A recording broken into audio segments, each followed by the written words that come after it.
अस्सलाम वालेकुम everyone, welcome back to another episode of profile. और आज की हमारी जो ख़ास मेहमान हैं ये पाकिस्तान में एजुकेशन सेक्टर में बहुत ज़्यादा काम कर रही हैं। हेड ऑफ़ डिपार्टमेंट हैं education planning, policy studies and leadership की at Allama Iqbal open university. Plus ये एजुकेशन से रिलेटेड सर्विसेज प्रोवाइड कर रही हैं डिफरेंट कॉरपोरेट सेक्टर में एंड गवर्नमेंट इंस्टीट्यूट्स में। Doctor Afsha Huma, first of all thank you so much ma'am, आपने इस इंटरव्यू के लिए टाइम निकाला अपने बिजी स्केड्यूल में से। You most welcome and thanks to you. प्लाइए मैम, अपने इंटरव्यू का आगाज़ मैं इस क्वेश्चन से करता हूँ कि आप अपनी हमारे व्यूवर्स को थोड़ी सी अपनी स्टोरी के बारे में बताएं कि आपने एजुकेशन सेक्टर को क्यों चूज़ किया और कैसे आप और कब इस फील्ड में आई। मैं क्योंकि रावलपिंडी सिटी में पैदाइश भी है और इनिशियल ग्रूमिंग भी है, तो मेरा एफएससी था प्री इंजीनियरिंग।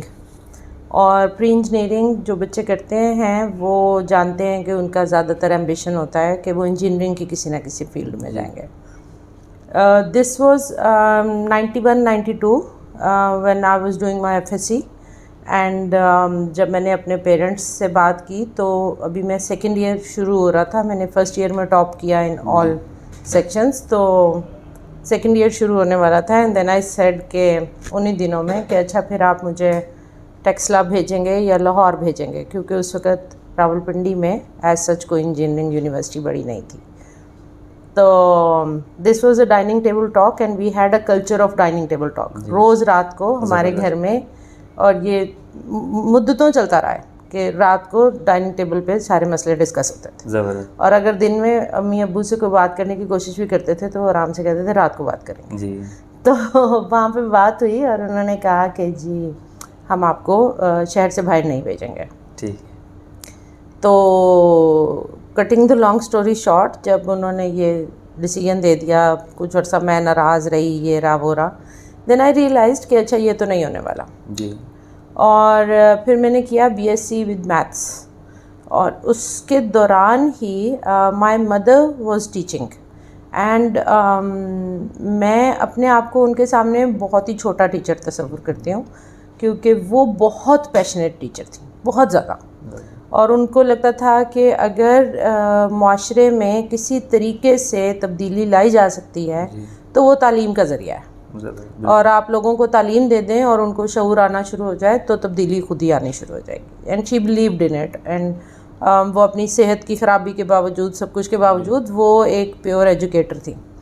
तो जब मैं बीएससी कर रही थी और वो जॉब कर रही थी तो मेरा उनके साथ आना जाना होता था एजुकेशन सेक्टर में। एंड देन आई रियलाइज्ड कि yes this is the real thing to do.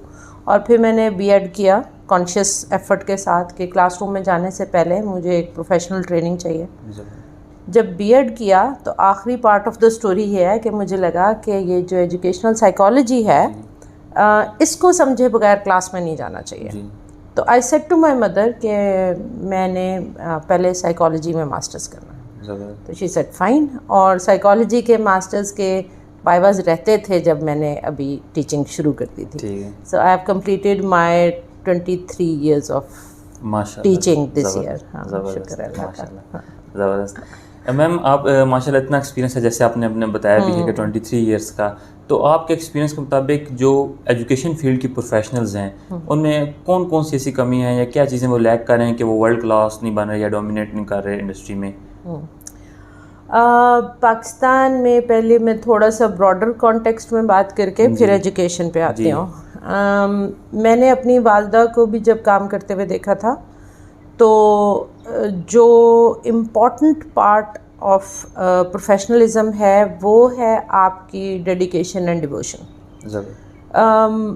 मैंने early years of my job, जिस तरह यंग बच्चे होते हैं, मैंने भी बताया मैंने अभी वाइवास भी नहीं हुए थे एमएससी के, तो जॉब शुरू कर दी थी। तो मेरे कज़न्स आए हुए थे और मैंने कहा कि मैं सुबह छुट्टी कर लूँगी क्योंकि कज़न्स आए हुए हैं जी। तो my mother said, she was in the kitchen, she overheard me and she was in the kitchen, और वो किचन से मुझे याद है कि एक कदम बाहर आई और उन्होंने कहा कि तुम सुबह रिज़ाइन भेज दो। तो आई वाज लाइक क्यों, मैंने ऐसा क्या किया? तो उन्होंने कहा कि नहीं, तुम्हें पता ही नहीं कि टीचर क्या होता है। अगर तुम इतनी छोटी छोटी बातों पे छुट्टी करके बैठ जाया करोगी तो इसका मतलब है कि तुम्हें इस प्रोफेशन का बिल्कुल इल्म नहीं है। तो मैंने कहा अम्मी इसमें ऐसी कौन सी बात है, लोग छुट्टी नहीं करते? तो शी सेड कि ठीक है कोई और छुट्टी कर ले तो वो जो तुम 3 क्लासेस लेती हो 40-40 बच्चों की, वो 120 बच्चे जो आएंगे जी उनके बारे में सोचा है? बिल्कुल। And that's the root of professionalism ज़बरदस्त। कि आप जिस फील्ड में जा रहे हैं। अब मैंने पिछले थोड़े से मिनट्स में 2-3 बातें की हैं। एक कि मुझे पता था कि क्लासरूम में क्वालिफ़िकेशन के बगैर नहीं जाना। तो आप किसी भी प्रोफेशन में जा रहे हैं, आपको उसकी बेसिक एजुकेशन चाहिए, आपको उसकी बेसिक ट्रेनिंग चाहिए और आपको कॉन्शियस एफर्ट के साथ वो ले लेनी चाहिए। बिल्कुल। क्यों? क्योंकि मैं ना तो एक कमज़ोर प्रोफेशनल रहूं, राइट, और ना मैं नुकसानदेह हो जाऊं किसी के लिए। बिल्कुल। इसलिए मैं अपनी क्वालिफ़िकेशन पहले पूरी कर रहा हूँ। दूसरी चीज़ जो मेरी वालदा साथ साथ मेरी ग्रूमिंग कर रही थी वो ये था कि taking the responsibility of your profession. मैं किस शोबे में आ गया हूँ और ये शोबा मुझसे क्या डिमांड करता है। In early years you realize कि आप यहाँ रहें या आप यहाँ ना रहें। बिल्कुल ठीक है। वो जो उनका जुमला था ना कि तुम छोड़ दो, तुम्हें पता ही नहीं है टीचिंग क्या है, वो मेरे लिए एक घंटी था कि बच्चा पहले रियलाइज़ करो कि ये है क्या, तुम किस काम में पड़ गए हो। तो बहुत सारी चीज़ें मिनहसुल कौम में लोगों को देखती हूँ कि वो करते जाते हैं बग़ैर माइंडफुलनेस के, बग़ैर सोचे कि मैं किस प्रोफेशन में जा रहा हूँ, इस प्रोफेशन की क्या डिमांड होगी और मुझे अपने आप को कैसे तैयार करना पड़ेगा। तो ये बेसिक रूट है। अब एजुकेशन की फील्ड में आने वाले लोगों के साथ मसला ये है कि either many of them come for the time being, अच्छा जितनी देर तक और कोई जॉब नहीं मिल रही टीचिंग कर लेते हैं। बिल्कुल राइट। और they come when they are done with everything else कि अच्छा और कहीं नहीं मिला तो teaching is the last resort. ठीक है। बिल्कुल। तीसरी लॉट वो है जिसको अब ये वाली जनरेशन में शायद कुछ कमी आ गई हो, लेकिन जब हमने जॉब्स शुरू की थी तो पेरेंट्स कहते थे कि जिस सरकारी नौकरी में जाना है और बच्चियों के लिए सेफेस्ट है कि वो एजुकेशन में चली जाएं। जी। तो ये 2-3 जुमले जो मैंने कहे हैं, इससे पता ये चला कि कोई भी प्रोफेशनल राउट से तो आया ही नहीं। जिस तरह मैं अपने बारे में कहती हूँ कि मैंने बीएससी में फ़ैसला कर डाला एंड देन आई टुक अ राउट कि अच्छा बीएड करना है कॉन्शियस एफर्ट के साथ समझने के लिए कि व्हाट इज़ एजुकेशन। तो जब लोग इस तरह से आ रहे होंगे किसी भी प्रोफेशन के अंदर तो फिर आपका वो जुमला वैलिड हो जाएगा कि why we do not have a state of the art institutions and global standards के ऊपर हमारे प्रोफेशनल्स नहीं हैं। क्यों? क्योंकि वो नियत बांध के तो आए नहीं थे, वो तो बस आ गए थे कि अच्छा चलो फ़िलहाल टीचिंग कर लेते हैं। एग्जैक्टली। मैम जैसे आपने इतने अरसे से आप पॉलिसी मेकिंग पे, करिकुलम डिज़ाइन करने में आप काम कर रही हैं और आप एजुकेशन एंड एकेडमिया की सर्विसेज दे रही हैं ऑर्गेनाइजेशन में, तो करंटली आपको एजुकेशन सिस्टम में कौन से फ्लॉज नज़र आते हैं और हम कैसे इनको ओवरकम कर सकते हैं? आप जब पूछना शुरू किया आपने सवाल, तो आपने कहा कि आप करिकुलम प्लानिंग में और उसमें अपना हिस्सा दे रही हैं, तो सबसे पहला फ्लॉ ये है कि हम हिस्सा नहीं दे रहे, हमसे हिस्सा लिया ही नहीं जाता। जो शख्स सीरियस कंसर्न्स रखता है जी और किसी भी पॉलिसी मेकर को ये बताता है कि ये पॉलिसी पब्लिक पॉलिसी नहीं है, ये पॉलिसी या तो किसी एलीट की है या ये पॉलिसी किसी एजेंडा की है या ये पॉलिसी किसी एक ग्रुप को डोमिनेट करती है, बाकियों को मार्जिनलाइज करती है, तो हम जैसे लोगों को पब्लिक पॉलिसी का हिस्सा नहीं बनाया जाता, उनको दूसरी तीसरी मीटिंग के बाद नहीं बुलाया जाता। बिल्कुल। तो जो वीकनेस आपने कही है वो यहाँ से शुरू हो जाती है कि जब आप उन लोगों को टेबल से उठा देंगे जो सीरियस कंसर्न रखते हैं, और वो सिर्फ मैं नहीं हूँ, मैंने 2010 में आके अपनी रिसर्च के दौरान, मैं पीएचडी कर रही थी अमेरिका से, मैंने 2010 में आके अपनी रिसर्च के दौरान जिन लोगों को इंटरव्यू किया, उस वक्त भी 2 लोग जिनको मैंने इंटरव्यू किया वो थे जिनको तीसरी मीटिंग से उठा दिया गया था। तो जब इस मुल्क में आप सीरियस कंसर्न रखने वाले लोगों को पॉलिसी मेकिंग से और करिकुलम प्लानिंग से दूर करते जाएंगे बिल्कुल और उन तमाम लोगों को रखेंगे जिनका कुछ ना कुछ तज़किरा अभी हमने किया है, जी जो ना तो नियत बांध के आए थे, राइट, जी ना वो अभी भी उस मेज़ के ऊपर इस नियत से बैठे होते हैं कि मैंने कौम के लिए एक ऐसा करिकुलम प्लान करना है जो इसको आगे लेके जाए। बिल्कुल वो अपनी अपनी सब्जेक्ट स्पेशलाइजेशन रखते होंगे, मैं इससे इनकारी नहीं हूँ। जी वो इंग्लिश का इल्म रखते होंगे, वो साइंस का इल्म रखते होंगे, वो मैथ्स का इल्म रखते होंगे, वो करिकुलम प्लानर्स हैं, I doubt. Every subject specialist is not a curriculum planner, बिल्कुल every teacher is not a policy maker. आप कहते हैं जी इस बंदे का 32 इयर्स का एक्सपीरियंस था इसलिए हमने इसको डाला है। उसका 32 इयर्स का एक्सपीरियंस क्या पॉलिसी मेकिंग का था? अगर वो टीचर था, अगर वो कॉलेज में लेक्चरर था, फिर वो प्रोफेसर हो गया और सब फेयर इनफ, लेकिन क्या उसने एजुकेशन की पॉलिसी प्लानिंग को समझा है, पढ़ा है, जाना, कहीं एक्सपीरियंस किया है? और अगर नहीं किया है तो खुदारा कोई एक दो बंदे ऐसे भी बिठा लो जी जिन्होंने करिकुलम प्लानिंग पढ़ी हो, जिन्होंने पॉलिसी मेकिंग पढ़ी हो, लेकिन वो बिठाते हैं शुरू की मीटिंग्स में जहाँ पर भी हम देखते हैं कि मिनिस्ट्री इस तरह का कोई भी किसी भी गवर्नमेंट की मिनिस्ट्री इस तरह का प्रोसेस शुरू करती है तो पहली 2-3 मीटिंग्स में इस तरह के 2-4 नाम डाल देते हैं और वो आने वाले महीनों में, सालों में जब करिकुलम फाइनल होके आएगा तो उन 3 लोगों के नाम लिखे रहेंगे, ठीक है। हालांकि वो 2-3 लोग होंगे जिनको आपने तीसरी मीटिंग के बाद बुलाया नहीं, तो वो बेचारे या तो जाके अपना नाम निकलवाते हैं कि भाई मैं इसका ज़िम्मा नहीं ले रहा, मेरा नाम मत डालना, राइट, या वो उनकी नज़र से इग्नोर हो जाता है, उनका नाम भी लग जाता है बेचारों का। लेकिन यहाँ पर पॉलिसी मेकिंग में सीरियस कंसर्न्स वाले लोग जब तक नहीं बिठाए जाएंगे, जब तक वो लोग नहीं बिठाए जाएंगे जो कि वाकई नेशनल लेवल करिकुलम को, रीजनल लेवल करिकुलम को, लोकल लेवल करिकुलम को समझते हैं, जानते हैं, तब तक मसला हल नहीं होगा। बिल्कुल इस तरह ही है कि आपका कहने का मकसद ये है कि जो फ्लॉज आ रहे हैं वो स्टार्ट से ही आ रहे हैं, शुरू से प्लानिंग स्टेज से आ जाते हैं। प्लानिंग स्टेज से आते हैं। मैम आजकल एक चीज़ की बहुत ज़्यादा डिबेट हो रही है कि डिग्री वर्सेस स्किल्स, हाँ जी, इसके बारे में आप क्या कहते हैं?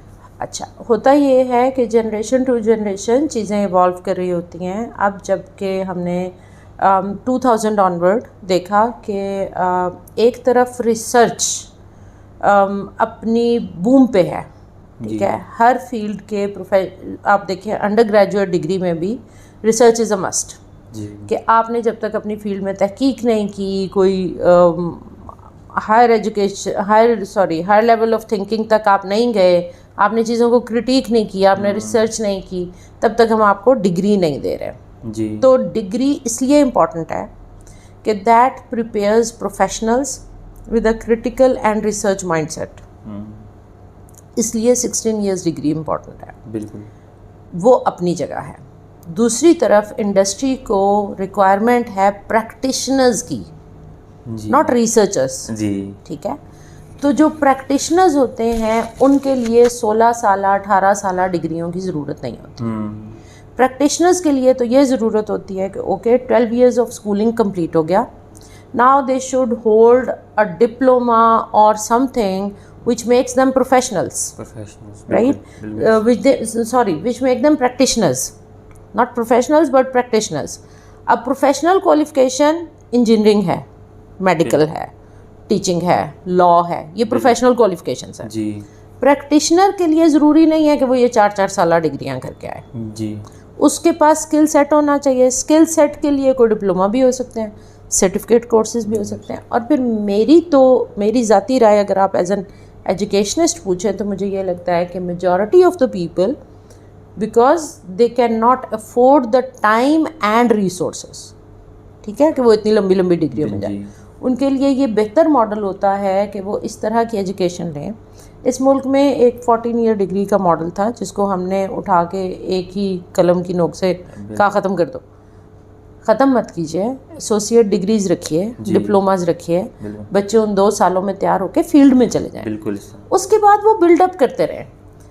आज टेक्नोलॉजी ने हमें ये सहूलत दे दी है कि आप लाइफ लॉन्ग लर्निंग का मॉडल अपना लें जी। आप उनको हर वक्त professional level 1, professional level 2, professional level 3 courses offer करते जाएं। जी, बच्चे अपना काम भी कर रहे हो, बच्चे सीख भी रहे हो, राइट। टेक्नोलॉजी बेस्ड भी हो सकता है, इन पर्सन भी हो सकता है, फिजिकल एनवायरनमेंट में भी हो सकता है, लेकिन लोगों के लिए रास्ता खोलें कि ये ना हो कि एक दफ़ा जो इकोनॉमिक एक्टिविटी में चला गया जी, वो सोचे अब मैं 4 साल डिग्री के लिए तो नहीं जा सकता, तो उसका रास्ता ही बंद हो जाए। बिल्कुल, उसके लिए रास्ता खुला रहे, स्किल सेट इम्प्रूव होता रहे, तो आपकी प्रोफेशनल डेवलपमेंट भी होती रहेगी। अदरवाइज़ तो वो जो 4 साल डिग्री करके बैठे हुए हैं वो भी 10 साल 12 साल 20 साल गुजारते हैं और समझते हैं मैंने जितना इल्म हासिल कर लिया था बहुत है। बिल्कुल जी, वो भी आगे सर्टिफिकेशन नहीं करते। जी, मैंने अभी आपको बताया मैं कोविड से पहले वीडियो फिल्म मेकिंग सीख के आई। क्यों? क्योंकि मेरी फील्ड की ज़रूरत है। ज़बरदस्त, ठीक है, जी, तो फिर दुनिया ने ये रास्ते खोल रखे हैं कि पीएचडी के बाद भी आप मैं 3 सर्टिफिकेट्स कर चुकी हूँ, ज़बरदस्त, बिल्कुल राइट। बिल्कुल, ये माइंडसेट लोगों में लाने के लिए आप सर्टिफिकेट कोर्सेज ऑफर करते हैं, आप डिप्लोमाज ऑफर करते हैं कि लोग लाइफ लॉन्ग लर्निंग में रहें। कोई भी ये ना समझे कि मैंने मुकम्मल इल्म हासिल कर लिया और बस इसके बाद तो अब मुझे ज़रूरत नहीं। लर्निंग एक प्रोसेस है प्रॉपर। मैम हर फील्ड का, हर इंडस्ट्री का कोई ना कोई डाउन साइड होती है, ठीक है। तो एजुकेशन फील्ड की डाउन साइड क्या है?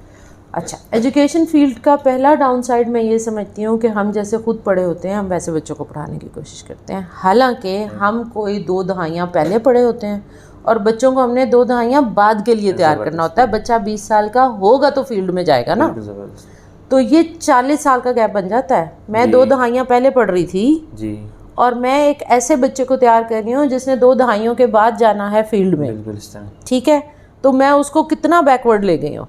एग्जैक्टली, सबसे पहला ड्रॉबैक तो ये है कि हमने क्लासरूम रीडिज़ाइन नहीं किए। अब किए हैं, मैं ये नहीं कहती कि अभी तक नहीं हुए। अभी अगर आप बड़े शहरों के स्कूल्स में जाएंगे, इवन गवर्नमेंट स्कूल्स में भी, तो वहाँ टीचर्स की प्रोफेशनल ट्रेनिंग्स भी हुई हैं, वहाँ क्लासरूम रीस्ट्रक्चरिंग भी हुई है, प्राइमरी एजुकेशन लेवल पे काफ़ी सारा काम हुआ है। बच्चा खुद से सीखना शुरू करता है मोर और लेस मिडिल स्कूल में जी, और मिडिल स्कूल की हमारी हालत बड़ी ख़राब है। उसके बाद हम जाके एकदम फिर होश में आते हैं 9th 10th में, और वहाँ पे फिर हम लैब्स और ये और वो सब कुछ देना शुरू। यहाँ हम प्राइमरी में कोई एक्टिविटी बेस्ड लर्निंग हमने करवा ली किसी ना किसी तरह, 10-12 साल जोर लगाया, टीचर्स को ट्रेनिंग दिलवाई, सब कुछ okay fine. Now many of the classrooms are activity based. वहाँ ऐसा नहीं है कि सिर्फ सारा दिन लेसन होते रहते हैं। हाई स्कूल के अंदर क्योंकि लैब्स हैं, ये है वो है, तो भी बच्चों को कोई एक्टिविटी मिल जाती है। वहाँ पर भी जो आर्ट्स एंड ह्यूमैनिटीज़ का ग्रुप है उसको कख पता नहीं कि हम क्या करें। बिल्कुल ठीक है, वो सारा दिन क्लास में गुजारता है। ह्यूमैनिटीज़ और आर्ट्स का बच्चा पूरा दिन क्लासरूम्स में सिर्फ लेसन्स लेता है टीचर्स के, और टीचर्स का भी ख्याल है कि lecture is the only way. ठीक है, जो मिडिल स्कूल है मैं उसके बारे में शदीद परेशान हूँ, क्योंकि वो बच्चे की बेहतरीन एज है, राइट। 10 साल से 12 साल का बच्चा उस एज में चला जाता है, और वो जो 3 साल हैं उसमें हम उनको बिल्कुल, जिसको कहते हैं ना कि रब की रज़ा पे छोड़े हुए हैं। बिल्कुल, ना हम उन टीचर्स की तरफ तवज्जो दे रहे हैं, ना हम उस करिकुलम को इन्हेंस कर रहे हैं, ना हमने उन क्लासरूम्स को रिस्ट्रक्चर किया। तो ये बड़ी ही इम्पॉर्टेंट बात है कि ये जो 10 ईयर स्कूलिंग है इसको एक होलसम तरीके से रिफॉर्म किया जाए, वरना ये क्लासरूम अपना मीनिंग खो देंगे। और ये इसकी इतनी बड़ी डाउन साइड है कि आहिस्ता आहिस्ता जो पढ़े लिखे पेरेंट्स हैं वो कहते हैं हम बच्चा स्कूल क्यों भेजें जी, राइट। वो कहते हैं हम होम स्कूलिंग कर लेंगे, हम पढ़े लिखे वालिदैन हैं, हमें कोई ज़रूरत नहीं है बच्चे को स्कूल भेजने की। तो ये आहिस्ता आहिस्ता फिर क्या होगा, एक ज़रा सोचो कि एक और डिवाइड आएगी। वो वालिदैन जो पढ़े लिखे नहीं हैं, वो वालिदैन जो नहीं समझते कि हम बच्चे की होम स्कूलिंग करें, वो उन्हीं क्लासरूम्स में बच्चों को भेजते रहेंगे, and that would be a completely different lot being prepared. और एक तरफ वो वालिदैन होंगे जो कहेंगे कि अच्छा हम ऑनलाइन सर्टिफिकेशन करा लेंगे, हम तो हार्वर्ड की भी करा लेंगे, हम फलां की भी करा लेंगे, ये बिल्कुल अलग हो जाएंगे। तो ऑलरेडी डिवाइड है, फिर हम इस डिवाइड को और ज़्यादा देखेंगे। ये एजुकेशन सिस्टम की डाउन साइड है कि वो नहीं बन पाया, एक सिस्टम के तौर पे अपने आप को डेवलप नहीं कर पाया कि नई सेंचुरी में, न्यू मिलेनियम में क्या क्या चेंजेस की जाएं। एयरपोर्ट पे आप जाते हैं, आज सब कुछ मशीन से हो रहा है ना जी, बिल्कुल। बैंक में आप जाते हैं, सब कुछ मशीन से हो जाता है। स्कूल्स ने अभी तक इस बात को रियलाइज़ ही नहीं किया एग्जैक्टली कि दुनिया क्या बदल चुकी है, जी। और हम बच्चे को अभी भी कागज़ और पेंसिल से आगे नहीं लेके जा रहे। So these are the major things जो मेरा ख्याल है रीथिंक करने की ज़रूरत है। बिल्कुल मैम, मैं इसी क्वेश्चन को आगे लेके चलता हूँ और मैं एक आपसे क्वेश्चन मेरा ये है कि जो आपने जैसे खुद कहा कि अभी स्टूडेंट्स को हम तैयार कर होते हैं फ्यूचर के लिए, तो आपका जितना भी एक्सपीरियंस है उसके मुताबिक आप इन फ्यूचर में एजुकेशन फील्ड में क्या चेंजेस देख रही हैं और प्रोफेशनल्स को किस तरह उस चेंजेस के लिए तैयार होना पड़ेगा? देखो, एक तो ये है कि टेक्नोलॉजी सेवी हर टीचर को होना पड़ेगा जी। अगर आप टेक्नोलॉजी सेवी नहीं हैं और आपके ख्याल में मैं अपनी किताब लेके क्लासरूम में जाता हूँ या जाती हूँ या जाते हैं और हमें लगता है कि हाँ बस हम सारी दुनिया फतह करके आ जाएंगे, तो ये मुबालगे से बाहर आ जाएं।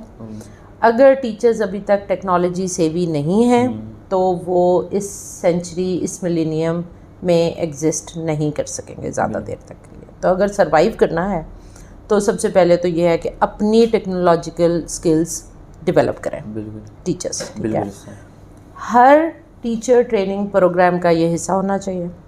अब जब हम कहते हैं अपनी टेक्नोलॉजिकल स्किल्स डेवलप करें तो उसका मतलब फ़ेसबुक यूज़ करना नहीं होता जी, उसका मतलब व्हाट्सएप यूज़ करना नहीं होता। उसका मतलब ये होता है कि जिस तरह आपने कागज़ पर चीज़ें बनानी सीखी थी, जिस तरह आपने इस तरह के आर्ट्स सीखे थे जिसमें आप 3D बच्चों को डेवलप करवाते थे, अब आपने ये सारे काम कंप्यूटराइज्ड करने हैं। तो आप अपने आप को ये स्किल सेट दें और अपने टीचर्स को ये स्किल सेट दें जी। मैंने डॉक्यूमेंट्री फिल्म मेकिंग किया और आजकल मैं कोर्स ढूंढ रही हूँ जो इतनी ड्यूरेशन का हो जितनी मुझे छुट्टी मिल सकती है जी। और वो मैं एनिमेशंस और सिमुलेशन सीखना चाहती हूँ। क्यों? क्योंकि मुझे ये लगता है अगर मैंने बच्चों को आने वाले दौर के लिए तैयार करना है तो मुझे ये स्किल सेट सीखना है, फिर उनको सिखाना। बिल्कुल राइट। मैं अल्हम्दुलिल्लाह वसूख से कहती हूँ कि फैकल्टी ऑफ एजुकेशन में I was one of the very first people who started using learning management system. मैंने आते ही अपने दोनों कोर्सेज जो एमफिल और पीएचडी के थे, मैंने कहा था जी ये मैं ऑनलाइन लेके जा रही हूँ। बिल्कुल। उसके उसके बाद फिर आहिस्ता आहिस्ता डेवलप हुआ, फिर कोविड आ गया, कोविड ने मजबूर कर दिया कि सभी करो जी। तो कहने का मकसद ये है कि बारिश का पहला कतरा बने जी, आप सीखें ताकि आप बाकी लोगों को सिखा सकें। चेंज एजेंट बनना मुश्किल काम होता है जी। शुरू में। जब आप आके कहते हैं कि हम ये ऐसे नहीं ऐसे करेंगे, आपको बहुत सारी स्ट्रगल करनी पड़ेगी। लोग कहेंगे आप गलती कर रहे हैं, ऐसे तो सीखा ही नहीं जा सकता। जी। आप साबित करेंगे, आपके क्लास के बच्चे जब बेटर परफॉर्मेंस देंगे, जब उनकी स्किल्स नज़र आएंगी तो फिर सबको पता चलेगा कि हाँ यार यही अब तरीका है। तो खुद को तैयार करें बिल्कुल to prepare children for future. ज़बरदस्त ज़बरदस्त। मैम, इंटरव्यू का जो अख्ताम मैं इस क्वेश्चन से करूँगा कि आपने एक करियर एडवाइस देनी है, बिगेस्ट एडवाइस जो आपके एक्सपीरियंस के मुताबिक हो, जो आने वाले टीचर्स के लिए जो एजुकेशन फील्ड में आना चाहते हैं स्टूडेंट्स, उनके लिए। अच्छा, बाज़ लोग समझते हैं कि ये मेरी नेगेटिव स्टेटमेंट है, हालांकि ये मेरी बड़ी पॉजिटिव स्टेटमेंट है कि असेस योर सेल्फ जी। And if you do not have a temperament of teaching please don't come to teaching. ज़बरदस्त। ठीक है, ये बड़ा सीरियस प्रोफेशन है जी। इसमें ये सोच के मत आइए कि वक्त गुजारना है, एग्जैक्टली। और इसमें ये सोच के भी मत आइए कि ये दुनिया का आसान काम है। बिल्कुल इस तरह। मैं कोई मेकअप प्रोडक्ट नहीं बना रही हूँ, मैं कोई मोबाइल नहीं बना रही हूँ कि 2-4 ख़राब हो गए तो कोई बात नहीं जी। मैं इंसानों की ग्रूमिंग कर रही हूँ एज अ टीचर। मेरा प्रोफेशन बिल्कुल मेडिकल की तरह सेंसिटिव है। बिल्कुल वहाँ किसी की जान जा सकती है जी। यहाँ किसी की पूरी ज़िंदगी ख़राब हो सकती है, एक ज़िंदा इंसान की ज़िंदगी ख़राब हो सकती है। इसलिए बड़े सीरियस एप्टीट्यूड के साथ आएँ, और अगर आपको लगता है कि मेरे अंदर वो सीरियसनेस नहीं है जी, या मैं इतनी बड़ी रिस्पॉन्सिबिलिटी नहीं ले सकता, तो मत। ज़बरदस्त। मेरी इतनी एडवाइस है। Thank you so much ma'am, आपने अपने बिजी शेड्यूल में से इस इंटरव्यू के लिए टाइम निकाला और बहुत कुछ सीखने को मिला है, और इंशाल्लाह उम्मीद करता हूँ हमारे व्यूअर्स भी इससे बहुत कुछ सीखेंगे, स्टूडेंट्स सीखेंगे। तो मिलते हैं इंशाल्लाह नेक्स्ट एपिसोड में, तब तक के लिए अल्लाह हाफिज़।